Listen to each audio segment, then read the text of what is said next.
Welcome everybody to the Smart Rider Basic Training course. A long time coming. We've been teaching you how to become smart riders across YouTube and the internet. Now we have a course that is going to direct you right towards being situationally aware, maintaining your fundamental skills, and acquiring and using personal protective equipment. Now I know this rescue another rider and teaching and mentoring is part of being a smart rider, but I want to get you on the road.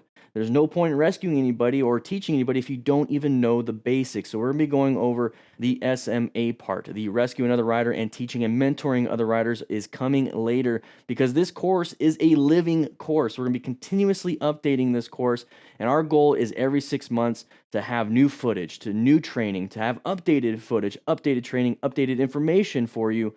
And that's what we're going to be doing. And rescuing a rider and teaching and mentoring will be a part of that system.